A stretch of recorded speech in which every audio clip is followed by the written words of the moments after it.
On today's DNVR Broncos podcast, we are taking a deeper dive at the Broncos' heartbreaking loss to the Chargers. We're saying how we feel after this game, where the Broncos stand, and we've got our guy, Super Bowl 50 champ Benny Fowler, joining us, and all starts now.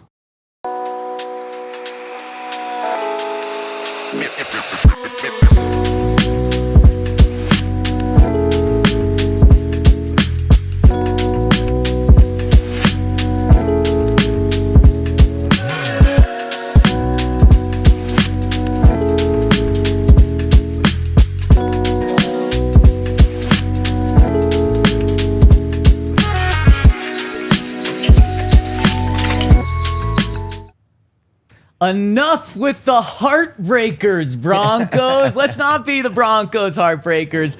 Now, we are breaking down a second last-minute loss for the Broncos. Back-to-back weeks for the Broncos. We're doing it on the DNVR Broncos podcast, live from the Toyota Lounge, driven by your local Front Range Toyota stores, presented by Bet365. Use that code DNVR365 when you sign up. Place a $5 bet, deposit $10. You're going to get $200 in bonus bets when you sign up. And we got Super Bowl 50 champ Benny Fowler joining Henry Chisholm, myself. We got Alyssa behind the camera. Fellas, how we feeling about 12, 15 hours after that gut-wrenching loss? Well, the Broncos fan in me, because I love this city and organization, is like really disappointed and a little worried. The ex-football player in me, without the emotional attachment, is just like, this is just a hard game.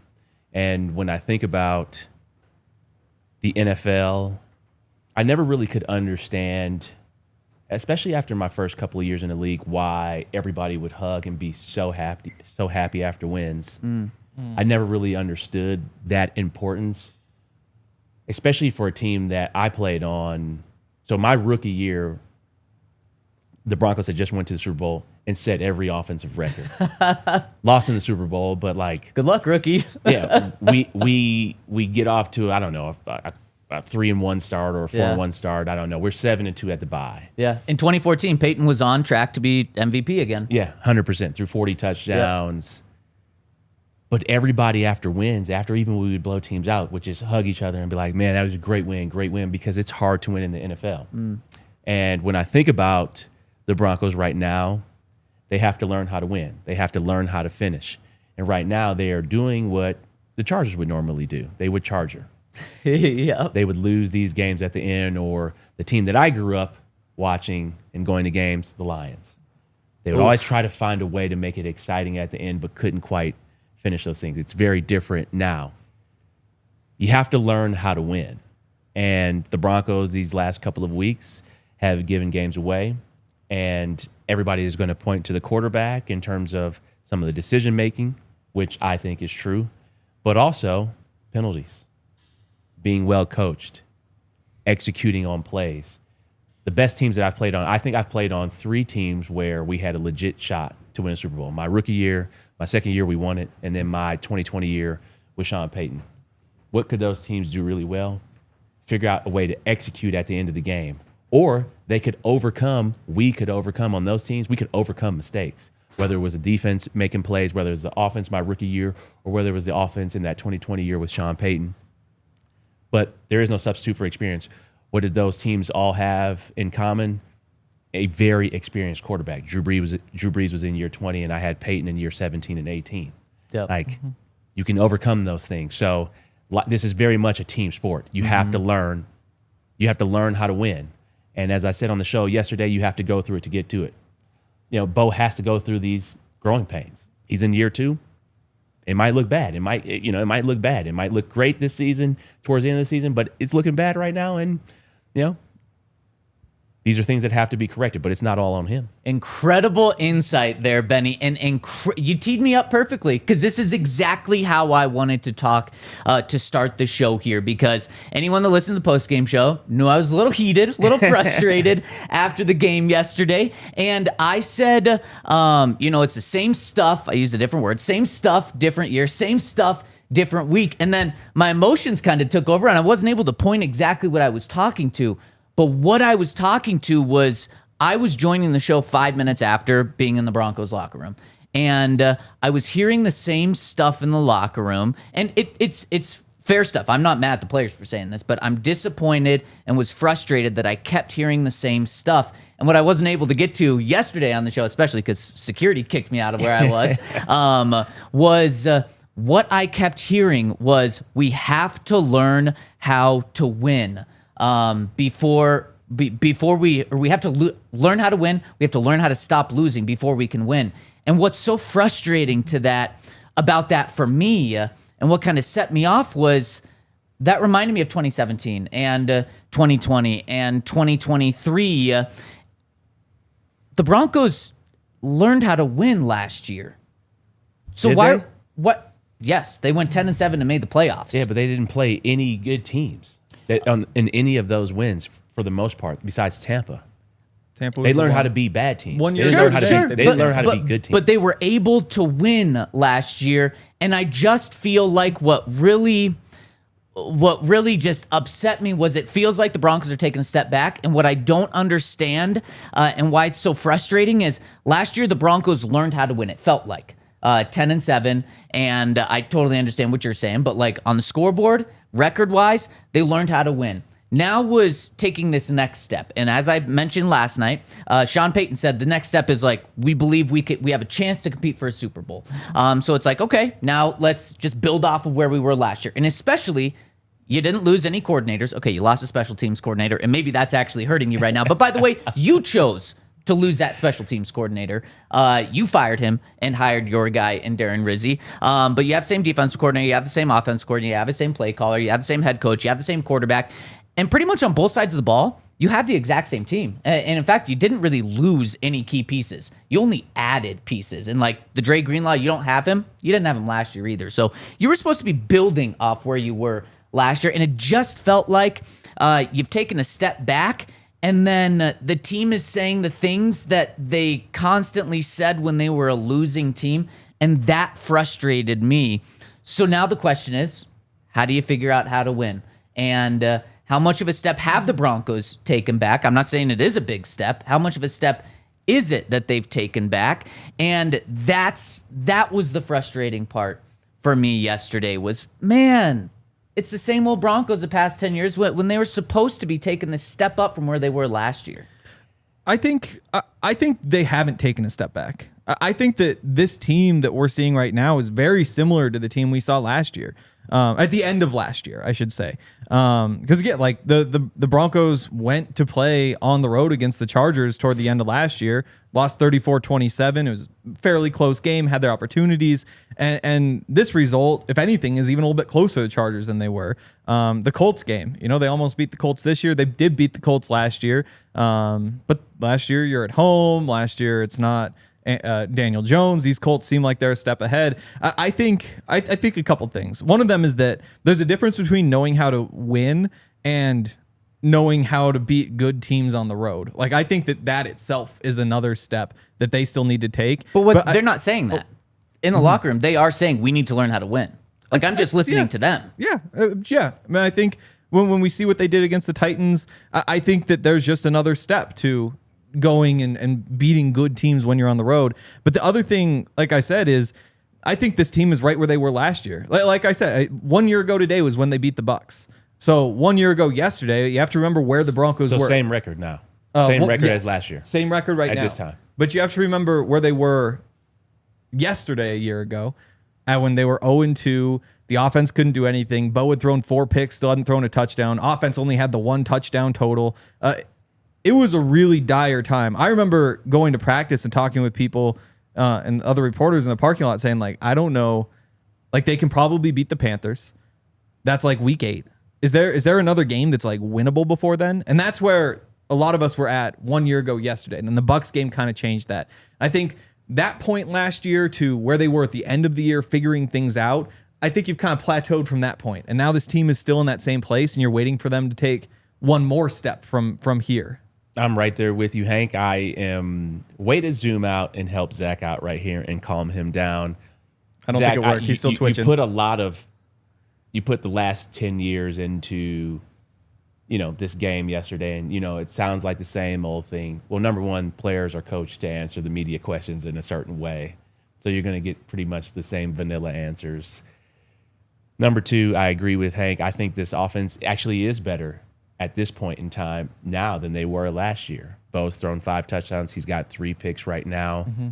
You got J.K. Dobbins. You have some explosive runs. You didn't have a explosive run over 20 yards at all last year. So if we actually could take the glass half full type of outlook right now, yes, you would like it to be better. But I think the frustration with Broncos Country and Zach, also yourself, is Sean Payton throwing out Super Bowl. Sean Payton throwing out Bo Nix being a top 4, top 5 quarterback. And when you have those expectations and you don't see that type of product on the field, especially because you've seen it before here in Denver, that will really bother you. Because when you think about a top 4, top 5 quarterback, you think about a top 4 or top 5 offense.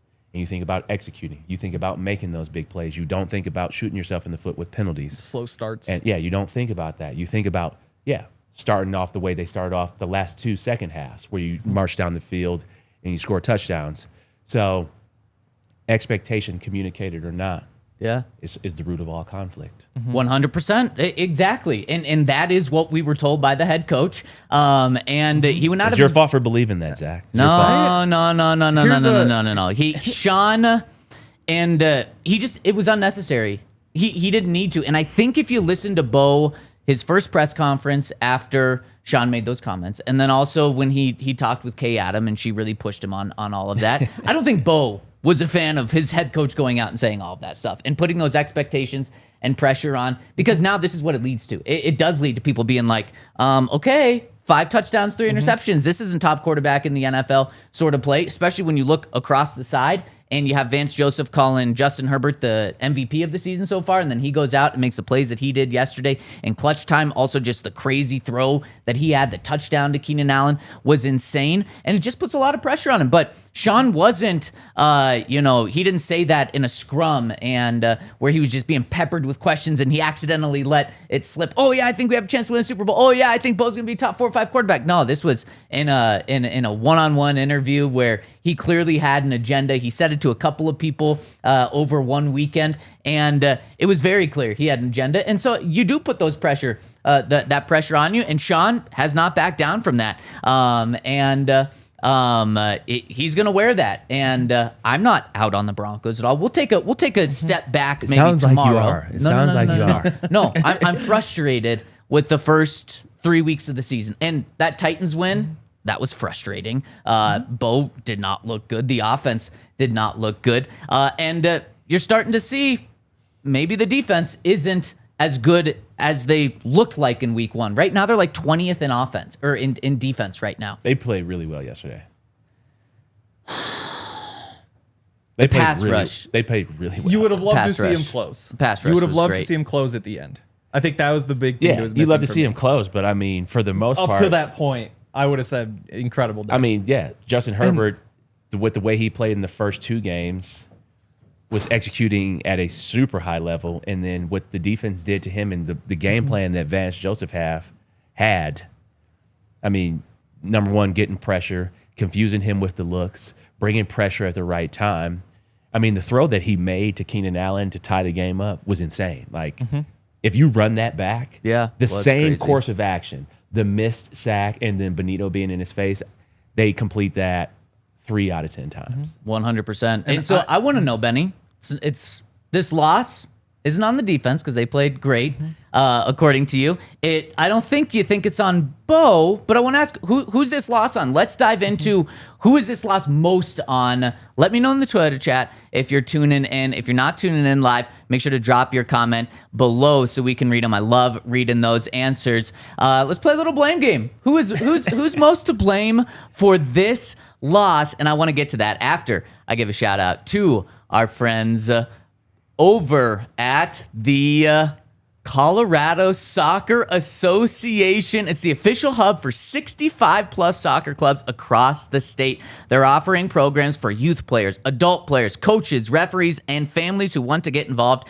in the game. I pretty much just said it's open to anyone. Coaches, families, adults, kids, anyone can get involved, and you can start as early as age 3. Whether you're playing for fun, competing at the highest level, or exploring a career in soccer, there's something for everyone, and you can be part of history with the 2026 World Cup coming to the U.S. and new NWSL team, the Denver Summit FC, joining Colorado. There's never been a more exciting time to play, cheer, and be a part of the soccer buzz. So if you want to get involved, visit coloradosoccer.org to find a club near you and be part of the future of the game. That's coloradosoccer.org.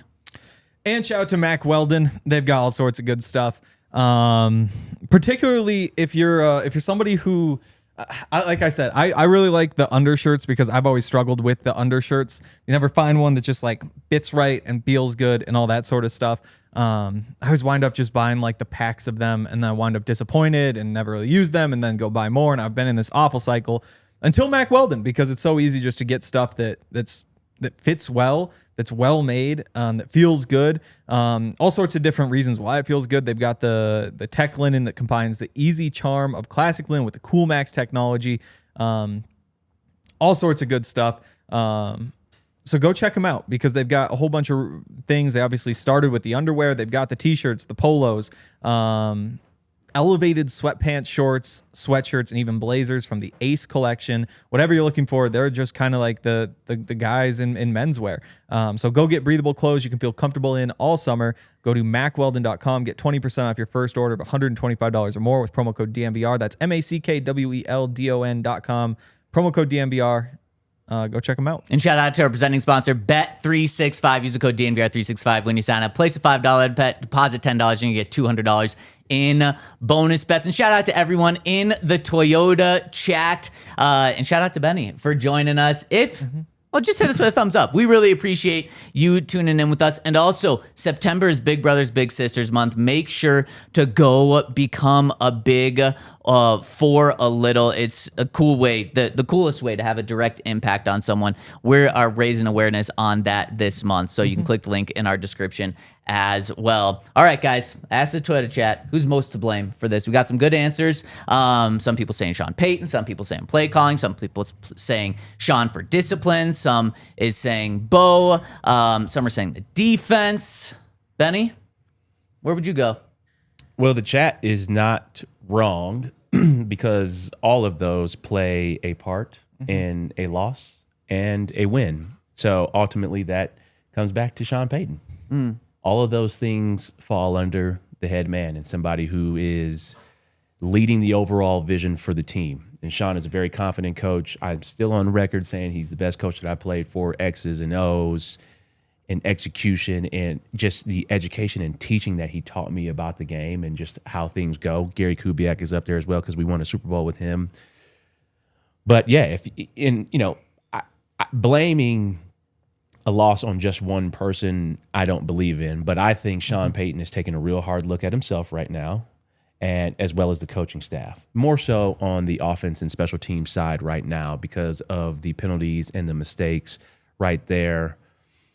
When I think about this, yeah, you have to look at the coaching. You have to look at Sean. You have to look at, we talked about this, off air. Bo is getting to the line and he's doing this every time. That means the play call is not getting in there. He is getting to the line of scrimmage. It's hard for him to dissect things if the play clock is always running down and he has to rush, which I think is also making him panic in the pocket. Yeah. So how do you simplify these things? Sean has a volume of plays that he comes into a season with because you have all these incredible weapons. So you start week 1, you have Evan Ingram out there, Marvin Mims, Troy Franklin, Cortland Sutton, RJ Harvey, J.K. Dobbins. How do you get these guys all involved? So you have 60 different personnels of all your best plays. Well, it's hard to get to those things if you can't call the plays and you can't get into a rhythm. Week 2, it looks a little better, especially in the first half. Troy Franklin breaks out, but Cortland doesn't have a great game. Cortland goes crazy yesterday, but Troy's a little involved. Marvin's a little involved, but there is no rhythm and timing. Sean is the only coach I also played for who utilizes that many personnel. Yeah. I would like to see Cortland, Troy, and Marvin just stay on the field for a series of plays. It's always these wholesale changes. Okay, we're bringing in 2 tight ends, and we're bringing in Sherfield and Mims for this play, and then we're bringing in Cortland and Troy for this play. the best offenses I played on we're keeping Demarius and Emmanuel on the field, and then we're going to interchange the slot or the tight ends. So this offense is about rhythm and timing.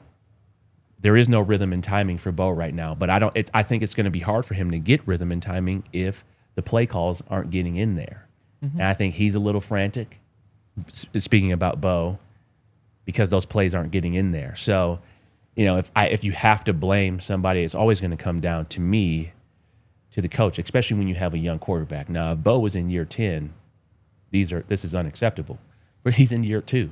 He's in year 2 of an offense that is complicated, and it is complex. And Drew Brees talked about it.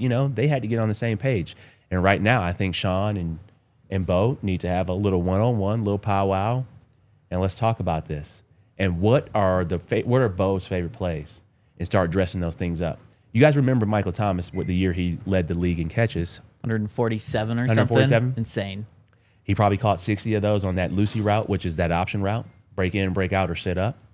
They would dress it up in 22 personnel, 21 personnel, 12 personnel, 4 wides, 3 wides, 2 wides. Let's get to Bo's favorite plays, and let's dress them up 100 different ways. The Chiefs run the same plays. They run it with 3 tight ends. They run it with 3 receivers. They run it with 2 receivers. They run it with 1 receiver. So that's where I think we have to get. How do we help Bo out? Got to help him out. You get me frustrated again, Benny. I'm getting frustrated because everything you said is right. But why are we having this issue in week 3? And look, you can take the other perspective and say, look, there's still 14 weeks to get this cleaned up. When it comes to this stuff, though, like getting a play call in and having the play caller give it to the quarterback with enough time so he doesn't have to go to the line and be freaking out trying to get the ball snapped, because that happened way too many times yesterday. I completely agree. And then that might delay him once the ball is snapped, and then just have him not be as comfortable with his feet and his progressions. I'll give you a pass in week 1 if that's going to be the case. And then the coach takes a step back and says, okay, I need to change the way I'm doing this. I need to make it more simple or something like that. But week 3, no. It takes 4 weeks for Sean Payton offense. I think I talked about this throughout the entire offseason, though. Didn't I tell you guys? Yeah, I told you that expect a slow start. Yeah. So, just being in this offense and knowing the coaches, I never heard that we were going to start slow from Sean Payton. It would be the quarterback's coach or the receiver's coach. Like, hey, it usually looks pretty ugly for the first 4 weeks for us. That's what I heard from them in New Orleans. Pretty on par for the first couple years that we've seen with Sean Payton. Pretty slow start. And then you start seeing some things get better throughout the entire season. Yeah. I'm just relaying what I've heard before and what I know in this offense. It's true here. Pretty shitty start to start week 1, a little bit better in week 2. You had some exciting things in week 3. Bo missed some opportunities, but Sean actually dialed up some really good plays. They just didn't execute them. Yep. So, but Michael Thomas isn't on this team. Alvin Kamara's not on this team. Emmanuel Sanders is not on this team. Marcus Colson's not on this team. I mean, you got Jaron Sproles, Reggie Bush, Jeremy Shockey, Jimmy Graham. And this team we're not also healthy. So, who knows if Evan would have played in that game, what it would have looked like? Because that was his game to get to be fed right there. I mean, you look sad at now. Make me sad. You look at the very first drive, which, they get to a 3rd and 3. You have Lucas Kroll on the little slant. He sits there. It's perfect. Bo misses him.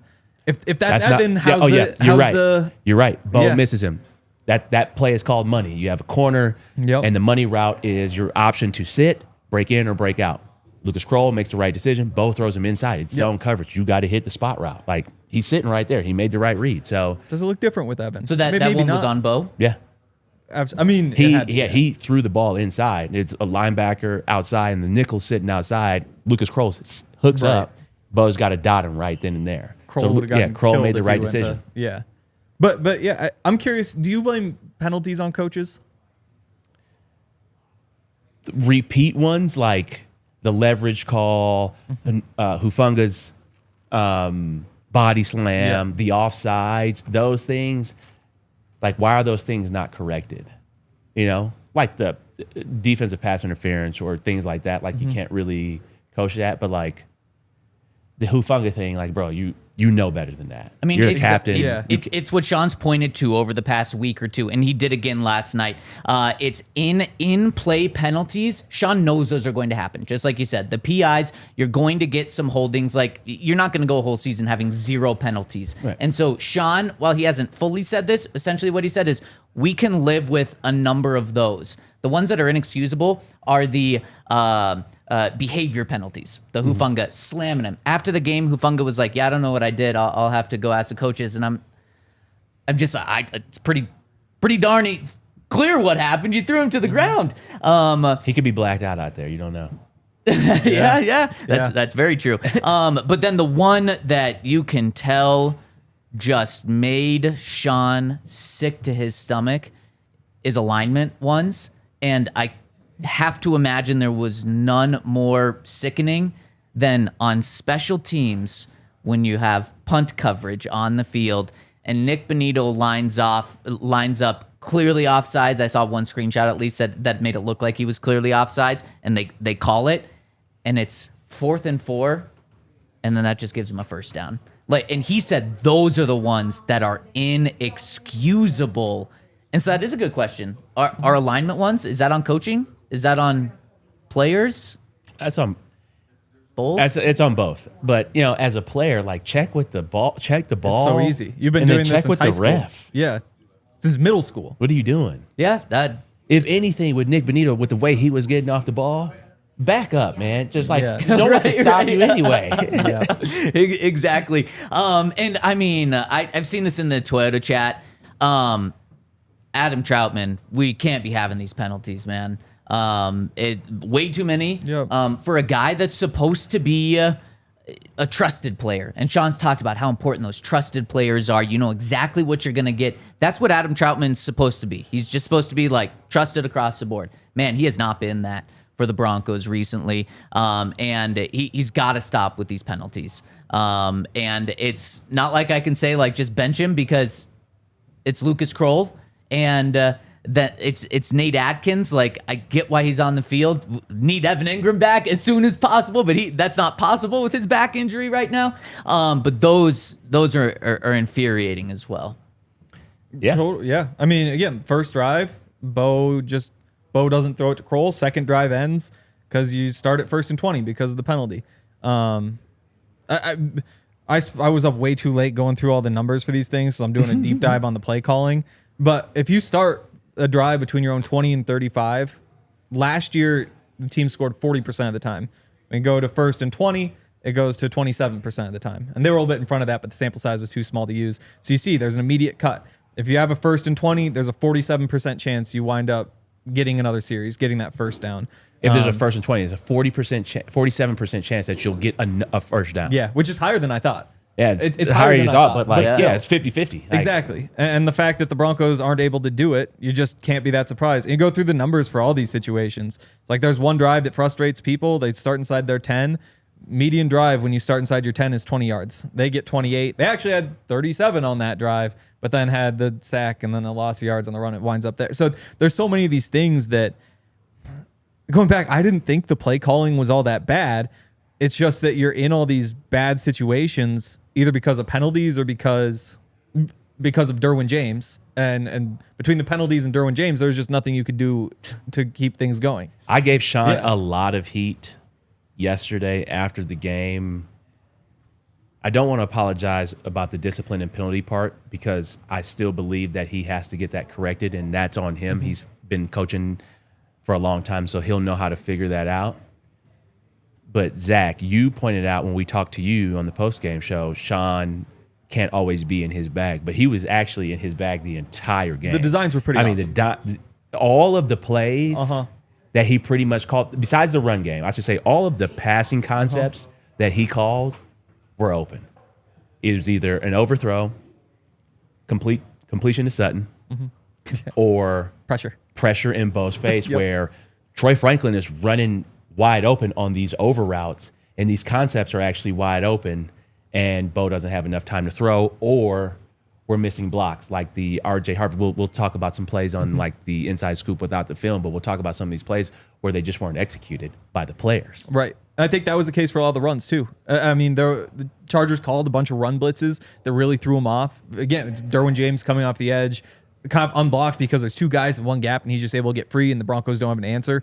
Maybe there's something there. Maybe there's a way to say like we have an answer for this.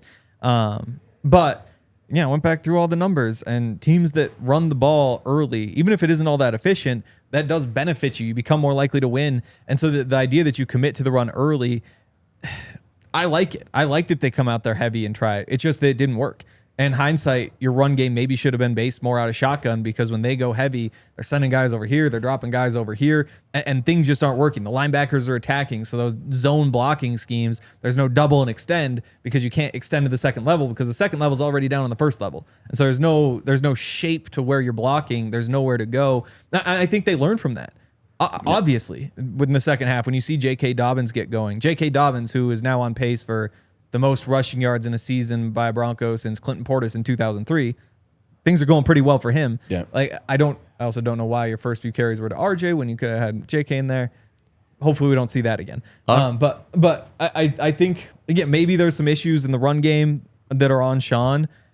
I didn't go through all this and say like, wow, he really struggled to call these plays. Well, saying all of that, I feel more comfortable about if you have to point the finger at one person, who you point it to, especially after listening to you guys. And I want to get that after I give a shout out to our friends over at Taco Bell. Happy Taco Tuesday Eve, everyone. And you can celebrate by picking up some Taco Bell. And right now, the big box of nachos with double the protein over at Taco Bell is back, baby. Just in time for football season. The Grande Nacho. It's loaded with warm and crispy tortilla chips, loaded with 2 portions of slow roasted chicken or seasoned beef, along with refried beans, warm nacho cheese, which is delicious, shredded blend of mozzarella, pepper jack, and cheddar cheese, fresh pico de gallo, reduced fat sour cream, and guacamole made with Hass avocados. Nothing beats this power-packed lineup, and boy, you can tell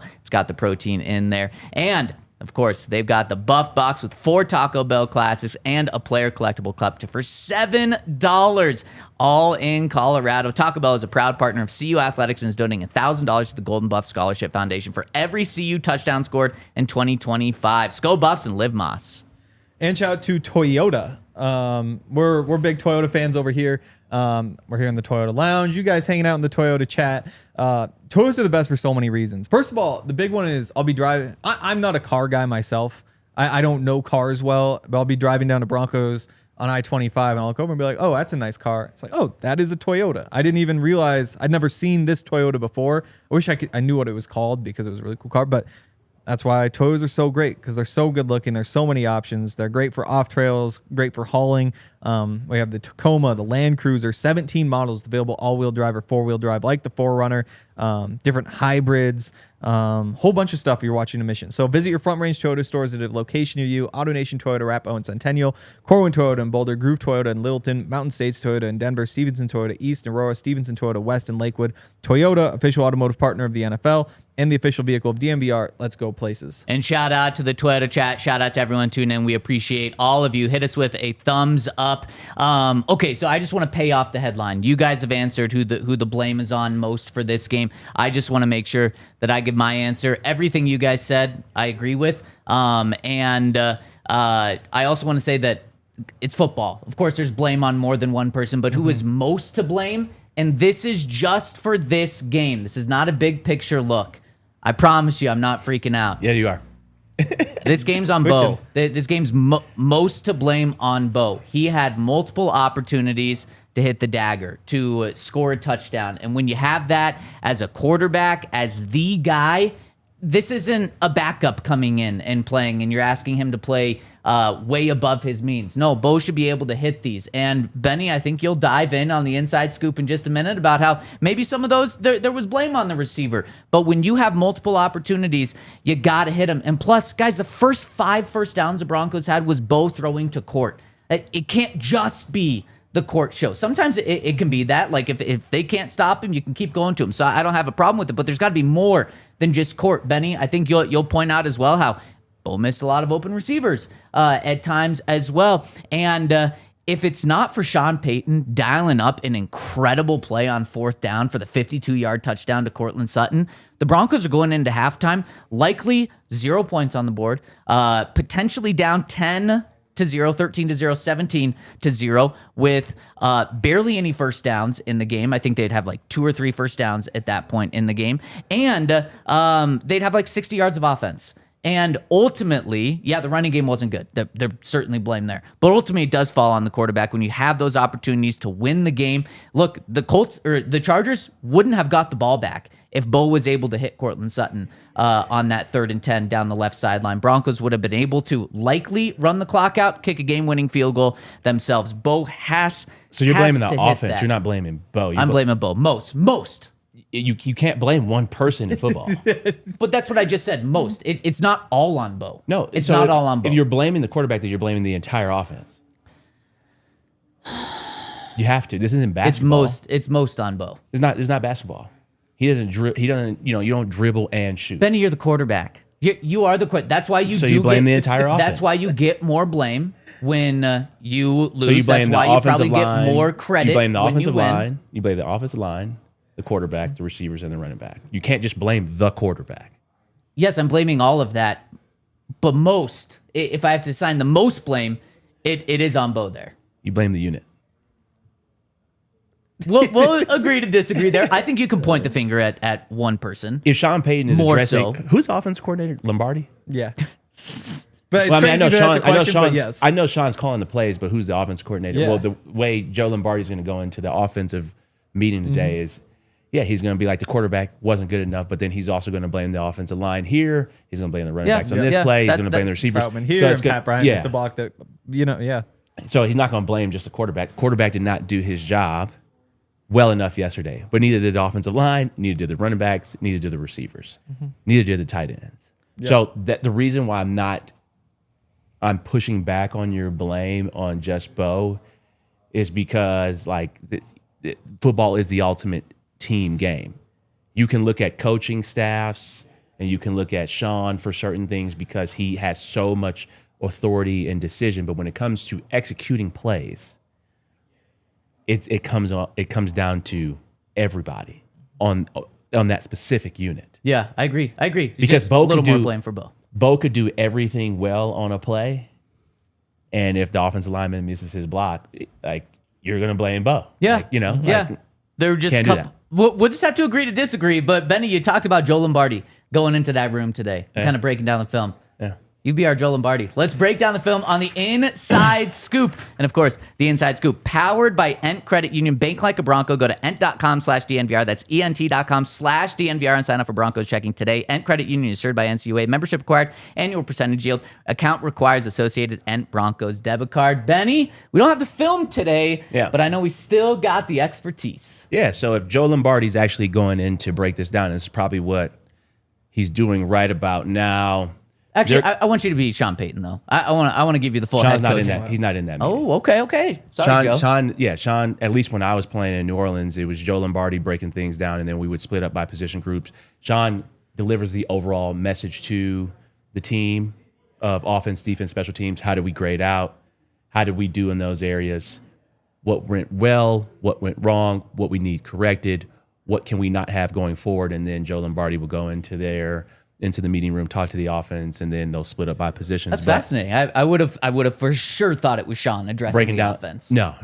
Sean's not breaking down the offense. I mean, he's the head coach. He's got a whole bunch of other things to correct. He's got to talk to the special teams coordinators. He's got to talk to Vance Joseph. And then he has to look at things himself as a play caller and then try to figure out where he can be better in the head coach realm of things. But I know Joe Lombardi's going to go in there and he's going to be like, all right, what do we do really well? You had the play to Cortland. You had some opportunities. What they're going to say is we are close. That's how he's going to spin this message. We had opportunities to win this game. We had opportunities to beat the Chargers handily. And he's going to go to the 3 plays where there's either an overthrow or, to me, I think it's both on the receiver. So he's going to go to the 3rd and 19. That's going to be the first one he goes to, the flea flicker play, where it is executed to perfection. You're going to see Troy, who's got 6 yards. He's 6 yards ahead of Marvin Mims on this play. Probably the first option if Bo can see it, but probably couldn't see it because there's a couple of people in front of him in his throwing lane where his eyes are. Those are to Marvin Mims. The receiver coach is going to tell Marvin, you need to put your head down, get past that defender, look up. If that ball looks too far, put your head down and run. That's what he's going to tell Marvin. And then the quarterback's coach is going to tell Bo, or Davis Webb is going to be like, Bo, you got to be better with your feet here and stand in the pocket confidently and throw the ball correctly. And what you mean by that is he jumps into the throw, which is why there's a little bit of mustard on there, and they just missed the throw. But when I look back at it as a receiver and what we were taught playing with a young quarterback, I played with some young quarterbacks, Trevor Siemian being a young quarterback, Paxton Lynch being a young quarterback, Daniel Jones being a young quarterback. The receiver coach always told us, you make that quarterback right. If you do your technique the right way, you make that quarterback right. Because he is going to overthrow. And Henry, you talked about this. He missed a lot of throws in college that were overthrown down the field. Overthrows are a trend. That's a trend thing for him. So the receivers, the veteran players, got to make Bo right.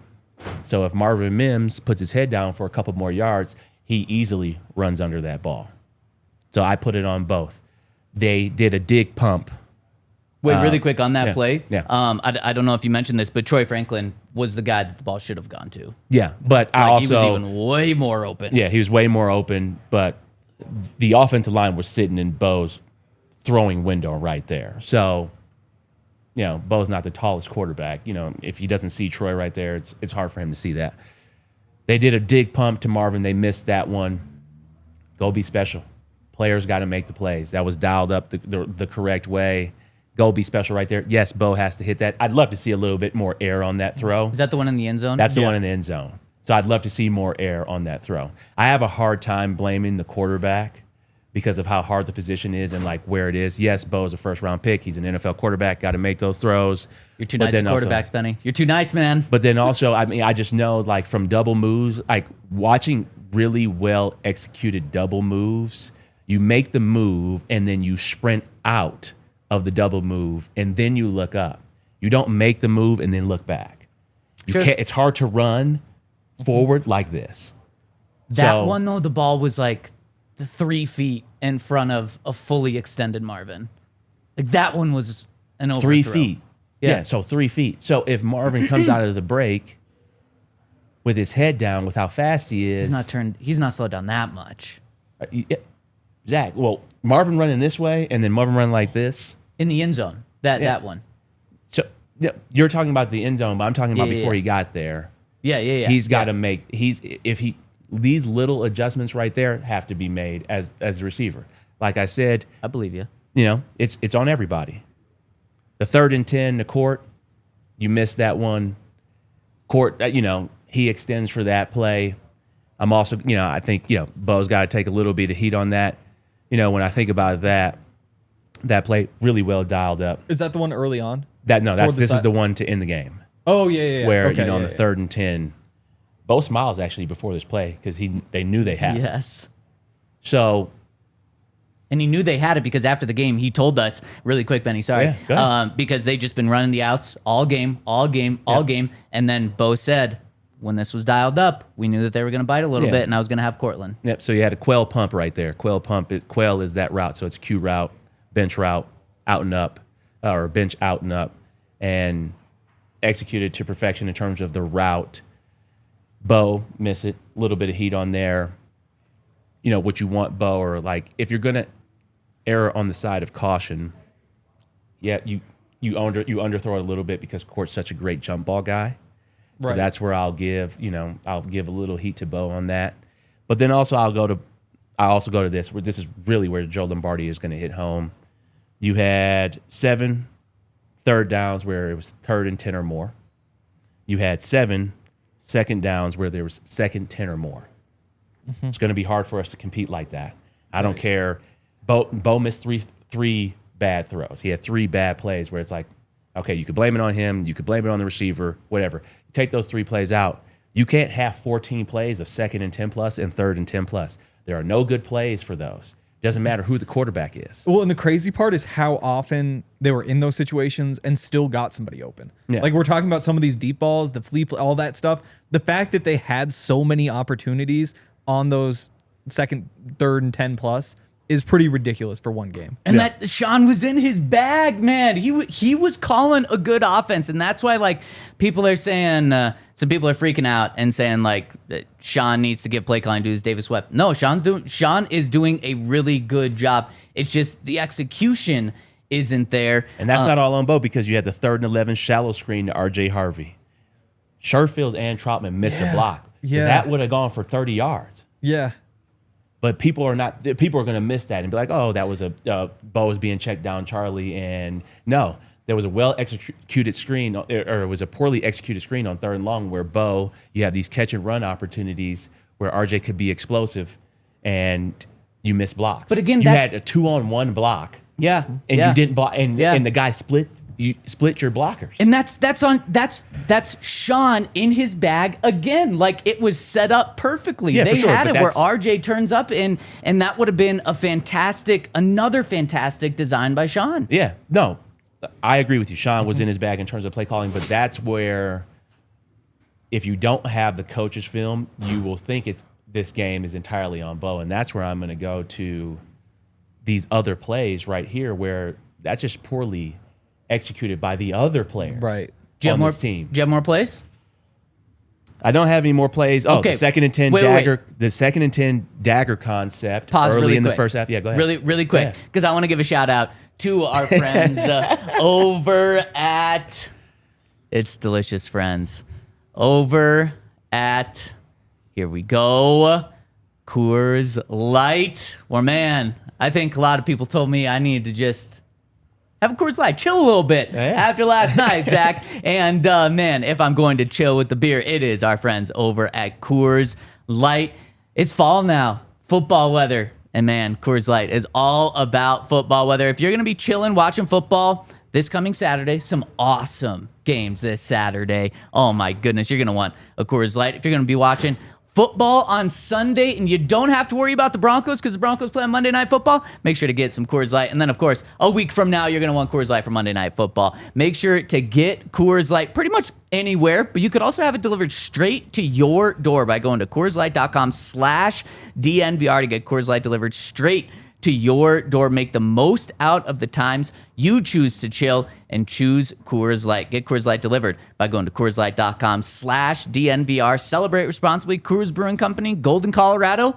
Beer. And shout out to Monarch Money. Best way to keep track of all of your finances. Really helps me because you got a couple different accounts. You got like the retirement account, you got like the normal account, you got the bank accounts, checking account, a lot of different things on top of the credit card. You can track everything all in one place with Monarch Money. Monarch Money is basically the best app you can find for this sort of stuff. Wall Street Journal says it's the best budgeting app of 2025. Forbes says it's the best app for couples. It's named in CNBC's top fintech companies in the world. There's actually a Reddit community for people who use the app that has grown to a massive size because of how useful it is and the different tips they have for each other. It's a really cool spot. You guys should go check it out. You can link all of your accounts in minutes.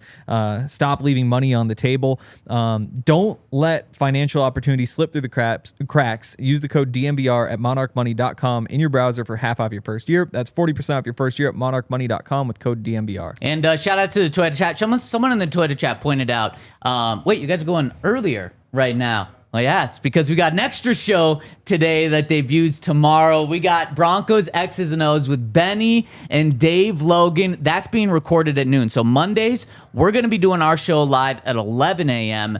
Every other day, it's going to stay at noon. And this week, we're going to be going on Friday as well because of Monday Night Football. So make sure to roll with us the rest of the week starting at noon and every Mondays at 11 a.m. Okay, Benny. If you guys have any questions for Dave, put them in the chat, and I'm going to ask Dave, and then he will talk about them tomorrow. So put those questions in the chat for Dave Logan. I got one. Can you blame the quarterback? Yeah, all right. I will. I'll ask Dave that for sure. Yeah. By the way, go ahead. Benny, really quick, Yeah. X's and O's, Broncos X's, incredible. It's labeled the smartest show in Broncos country, and that's damn right. You got two former players. You've got someone that has played under Sean Payton. You've got someone who has called Broncos games and been the voice of the Broncos for what, 40 years? Come on, what an awesome combo. Loved the first episode. Can't wait for him every single week. Appreciate it, man. Thank you. Back to another missed opportunity, 2nd and 10 early in the second half, protection issue. There were a couple of protection issues where there are people running wide open and Bo has to start running for his life. I think there was an opportunity where Troy Franklin is running open over the middle, but Derwin James beats Troutman. Yep. And and then Bo can't even see him because he feels like that's supposed to be taken care of. Bo can't step up and make the play. So that's why I don't blame things on just one player, especially the quarterback, because execution is one of the most important things. I'll never forget this. We were playing opening, this is week 1. I was playing in New York, and Saquon breaks a 65-yard run to start the game.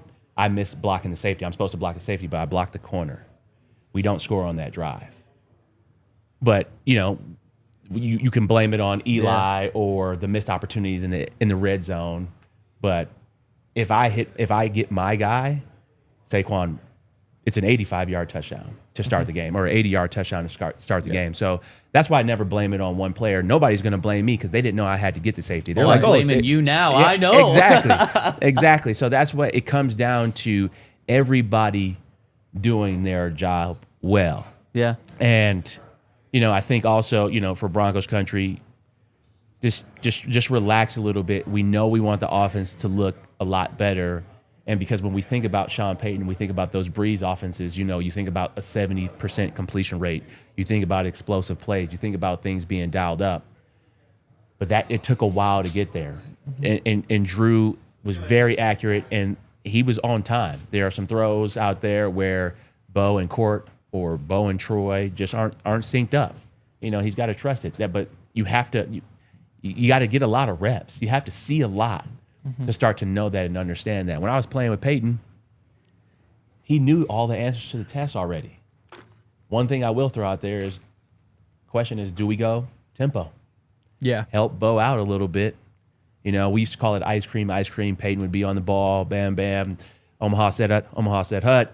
And then you'd see the defense shift, and then we get into the right play call. And then you call the right play call, then you can give those things. But, Peyton was so smart and advanced that he was calling the runs. He was calling the passes based off of the coverage. Bo has not gotten there yet. So he did well in a 2-minute drill, and I think they ended up scoring on that play, and that's where Sean dialed up the 4th and 2 call. But, I think, he's used to playing with rhythm and tempo. Maybe that helps him out a little bit. But, that could piss your defense off because you could have quicker 3 and outs. Man, everything you guys are saying makes me just think back to what I heard in the locker room yesterday. And one of the clips that I want to get to, and because it feels like you guys are kind of along these same lines as what J.K. Dobbins was saying in the locker room. So I want to hit J.K. Dobbins talking in the locker room yesterday when asked about Bo Nix's game. Here's how J.K. had his quarterback's back. He missed no throws. He played a great game. We got his back. I got his back. He's a great quarterback. It's a team game. We lost as a team. It's not on him. It's not on him. I gotta make more plays for him, and that's it. Yeah, he ain't made no bad throws. He just it is what it is. Gotta make a play for him. Even if it's not a good place ball, you gotta make the play. That's what it is. You coached J.K. up, didn't you? Right before that, you were in the locker room telling him what to say. Because, man, that was out of the Benny Fowler playbook right there. That's just how football works. It's how football works. And then, J.K. has a unique ability and unique perspective just on that sideline where, you can see, there are opportunities where J.K. might have missed a hole or he might have missed a block or gotten blown up where the pocket collapsed. And, oh, man, that was on me. I've been out there on plays where you're supposed to be running, a certain route to get open, and you mess that up. One thing we haven't talked about today or on the inside scoop was the Troy Franklin pick play where he ends up dropping the touchdown. but that's a penalty that you didn't need to do. Yep. That's it. But that's an experience thing of like how do you maneuver out of a stack set to pause a little bit, rub the defender so court can get open, but then make sure that you come on the back line to get open. And I think he threw himself off a little bit. That's why he dropped the touchdown, because he was trying so hard to set the pick. It's like, no, man, like if you understand the concept, you're now the guy. But you have to understand, you have to see these things, you have to see these reps. And I was super spoiled because I played with DT and E and then also with Payton, where like you would just get a master class of like how to get people open. Like, oh, DT and I are in the stack set. He like, all right, you got this. Like this is your ball. This is your ball coming to you. Like, and we're talking like that on the field. Like, oh, it's like, Benny, you got one. And like, that means I'm now the open guy. Like my first game in Detroit, we ran this drive concept and I caught 2 basic routes, which is that 12-yard in. DT was the main read on that play. But the way I would set the play up was, okay, his defender, he's on the outside of me. I'd pick his defender, they're playing zone. Now I know I'm the guy. So I would throttle into the hole and Payton would hit me right there. You would have to understand that and have a lot of veteran presence to really know how to play the ball, to play football like that. But also, my quarterback was in year 18. Right. We could do things like that. Bo's got so much to think about. They're like, hey man, like I'm open on this play. And he's trying to get the play call. Yeah. I absolutely love it. And it's such a great perspective to have. And I'm feeling a little better.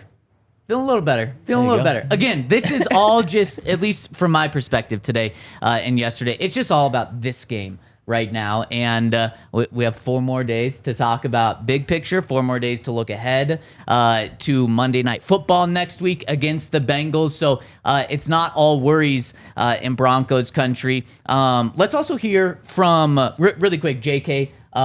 He said after the game that the Chargers players told him, we're gonna shut you down. We are not going to let you run on us. And so he said that's what happened in the first half. 4 rushes, -4 yards. And he said, but then I got him in the second half. And man, that first drive of the second half, 66 yards, 3 plays, and a touchdown.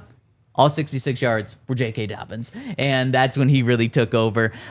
So it was cool to see that kind of a revenge game. You might have to win games for it to truly be a revenge game. Not necessarily. Emmanuel Sanders played against Pittsburgh. And I think he had, I don't know how many catches for 189 yards and 2 touchdowns.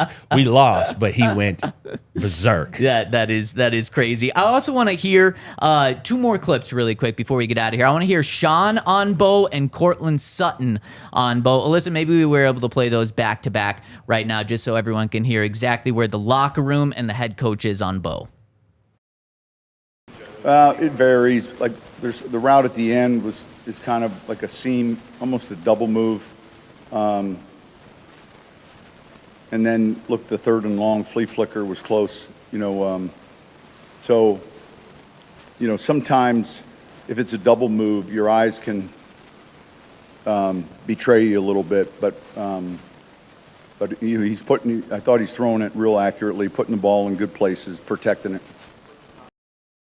Yeah, I always tell Bo, it's never always on him. It's a full team effort. None of us go out there and play a perfect game, and I don't want him to ever feel the pressure of needing to be perfect for us to go out there and be successful. We all have our hand in the pot, and it takes all of us to win. It takes all of us to lose. So really quick, I understand what these guys are saying. They're not telling the full truth. I mean, Sean said that Bo's throwing it really accurately. Not yesterday. He wasn't, in my opinion. And JK saying he played a really good game.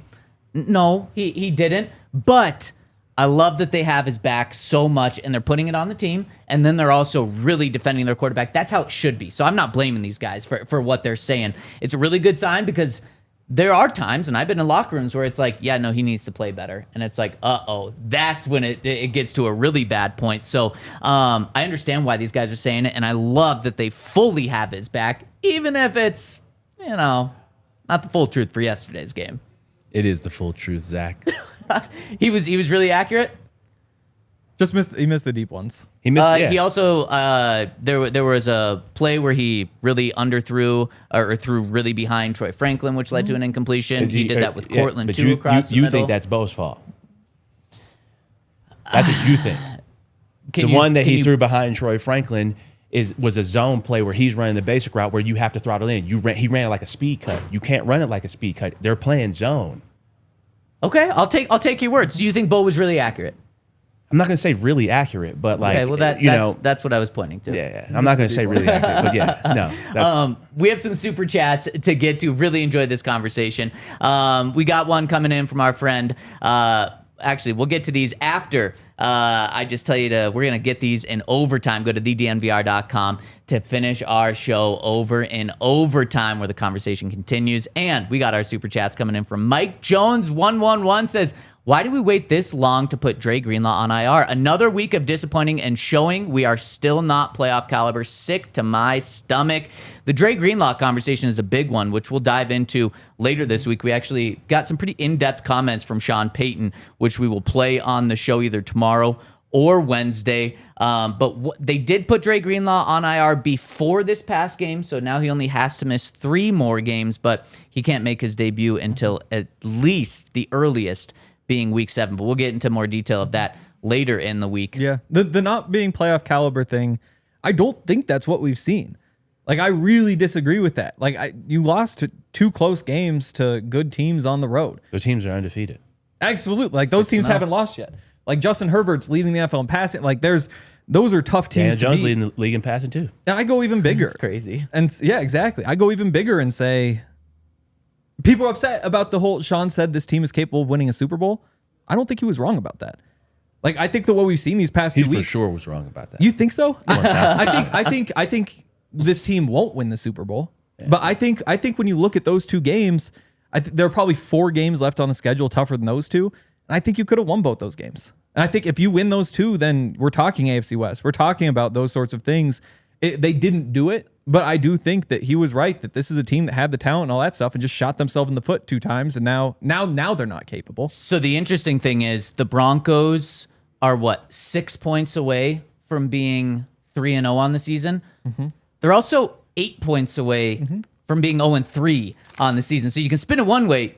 With 2 points differential on the season through 3 games, you can spin it the other game. Kansas City last year was, yeah, I don't know, a combined 20 points from being 2 3 and and 15 or something. Exactly. That's 3 and 14. Exactly. It's about finishing. It's about Exactly. winning the 3-point games. It's the 1 possession games. And Sean Payton is 2-8 since I guess I should say the Broncos, not Sean.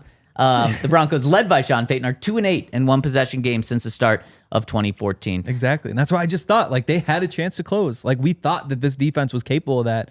Defense steps up in the final minutes of both these 2 games. They're right there. That defense wasn't what we thought it was. Another super chat coming in from our friend Andrew, who says, Broncos are going to Bronco the game. Charger curse. Broncos got to get out of their own way. Pure Lapine says, the Broncos need to go back to basics. They needed to get 3 yards, 1 foot per play, and hold the other team to less than 3 yards and 1 foot. Yeah, that's about as basic as it gets right there. And Jorge rounding us out says, snatching defeat from the jaws of victory. Yep. Broncos over the past 2 weeks have had so many opportunities to take a 2-possession lead in the 4th quarter and all but end the game. And on offense, they haven't been able to do it. And then on defense, they haven't been able to get the stops. They have been close in 2 games. But that's what football is, right? 95% of the time, right, Benny? 100%. Yeah. How do you finish at the end? Yep, exactly. And we're going to finish at the end right now. Benny, love the conversation, love the back and forth. Same with you, Henry. Shout out to Alyssa. Shout out to everyone tuning in. Hit us with a thumbs up. We'll be back tomorrow at noon on the DNVR Broncos Podcast. Broncos Country, I'm going to do this. Take a deep breath. It's going to be okay. We'll see you tomorrow. We all silly like the mayor.